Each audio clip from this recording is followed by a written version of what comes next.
Well, back here to my Rimworld game, Javier MILEI is suppressing my slave Lula, the elected president of Brazil, saying, don't give me any of that communist bullshit. Behave yourself, otherwise there will be trouble. In any case, I live in Argentina, so I've decided to talk a little about soccer. Yes, soccer. Americans love soccer. Not. Americans really detest soccer. They don't get it. They find it boring. But I've decided to talk about it anyways, bringing you a little bit of the inside of journalism here in Argentina that I find to be really interesting because of the fights you see in the Argentinian press. Take a look at this. El problema es que se crea técnico mañana Scaloni y diga, no, yo quiero ir al Mundial. No, no, Scaloni. Vos podés ir al Mundial de motociclismo. No, de fútbol no. In case you don't know who that is Diego Armando Maradona bashing on Argentinian's coach. Yes, he didn't believe Scaloni had what it takes to lead the Argentinian soccer team, and he was wrong. Because every time you decide to talk a little about soccer here in South America, people come after you. You do not know anything about soccer. How can you talk about it? So I've always liked Scaloni. I don't follow soccer much. I don't care. I don't like it. But I've decided to talk a little about Scaloni in this video because I like the guy. I thought he had talent. He was doing a good job. But the press here in Argentina really hated the guy. So I'm happy because I was right. And people that live their lives with soccer were wrong. In fact, here is Mariano Clos, one of the biggest guys in sports here, talking a little bit about Scaloni. Listen to this. Yo digo, ¿qué estarán pensando los técnicos, no? Scaloni, Ayala y Samuel son los técnicos de la selección argentina. Es un disparate, ¿no? De veras lo digo, es una falta de respeto a los técnicos de fútbol. I like the guy. I think he's really talented. He's the narrators of the games. He does a really good job, but he was wrong. In fact, I do not know how he's going to ever forgive himself to being so wrong about Scaloni. After all, he brought Argentina the biggest championship there exists in soccer. There's nothing bigger than the World Cup, and Scaloni was a good coach, and he's victorious. He's the champion. So, but there was one man that was behind Scaloni all this time. His name is Alejandro Fantino. I think this whole thing, the whole fights about soccer were really interesting, even more interesting than the games themselves. So here is a little bit about Fantino. Listen to what he had to say about Scaloni.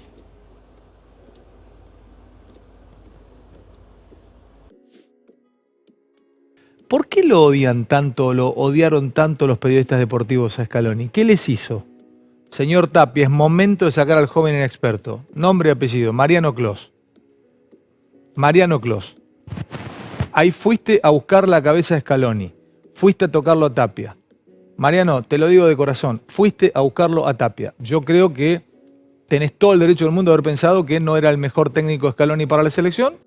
Yes, he's saying that Mariano Clos wanted the head of Scaloni in a plate. Can you imagine if people listened to Mariano Clos? Argentina might not have the goddamn World Cup at this time. It's a mess here in Argentina. People are on the streets. They are not stopping. They want to see the players. It's a mess. Be careful what you want. Be careful what you wish, because you just might get it, And what makes me a little angry is that Alberto Fernandez, the shameless populist, wants to take some credit out of it, and of course he's going to try to do that. Inflation is raging, his numbers are terrible, nobody likes the man, so of course Alberto Fernandez would try to have some sort of credit out of this championship. I don't think the players should give it to him. I do not know what's going to happen. Everything is too new. Today is Tuesday. Actually, today is a holiday here in Argentina because the president thought that the fact that Argentina won the World Cup is really important, so he declared a national holiday. I think it's a mistake, but in any case, I'm not the president. And I wouldn't even want to be.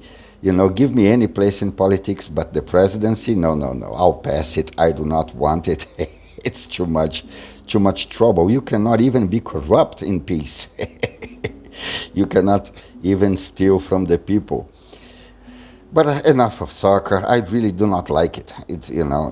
If I had the choice between seeing the World Cup or some Street Fighter Championship, I would have no doubt that I would go to see Justin Wong and Daigo fight it off in Street Fighter, maybe because of nostalgia. I remember my younger years going to arcades all the time, and I used to love Street Fighter, and not only Street Fighter, any game, any video game. I was really passionate about video games and never really cared about soccer. I have a team that I root for. It's a Brazilian team called Atlético Mineiro. Back here to my game, Javier MILEI is cooking to feed Bolsonaro and Lula. Yes, you have to cook. Javier MILEI is a good cook, actually, in my game.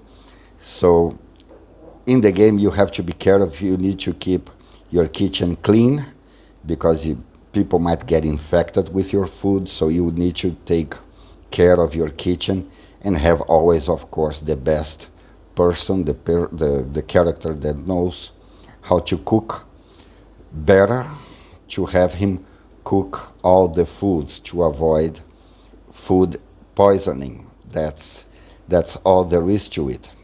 Rimworld is a fantastic game made by Tyne and Sylvester. You can find it on Steam. It had the rating of 98% positive among 2,000 users. Go there, download it, and play it. It's to me, at least in my vision, is a anarcho-capitalist game. So I've decided to have Javier MILEI, a congressman here in Argentina that has the shot at becoming the very first libertarian president in the world. So I've decided to have Javier MILEI as my main character in my game. He came to this planet naked, with no guns, no weapons, no food, no clothes, no nothing.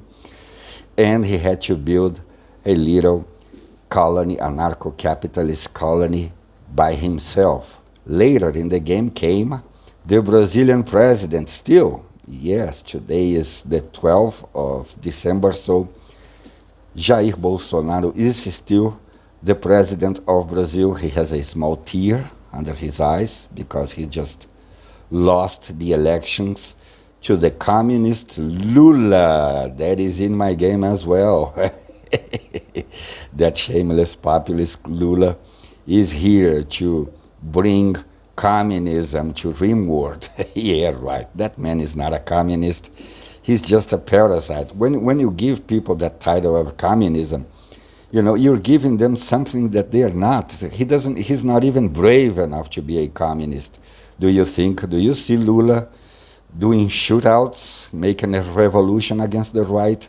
No, I don't think so. He's just a coward, a wimp. He never wanted to work. He's a bum, just like myself. I admit it. But I admit it. He doesn't. He's just a parasite, man. He's not a communist, not a socialist, nothing. That man is just a parasite. That's why I like MILEI so much. This is the biggest quest this game has. Ship to the stars. You need to take your characters out of Rimworld. Almost 10 minutes. As always, I recommend you guys to take a look at Sam Cedar and the Majority Report, because he has tons of debates, interesting, entertaining, funny debates to watch about libertarianism, about anarcho-capitalism. That is the main feature of my videos and of this game. See you at my next video. That's it for today. Folks, there's more of what you've just saw where that came from. That's if you hit the subscribe and like button. Thank you. Really, thank you.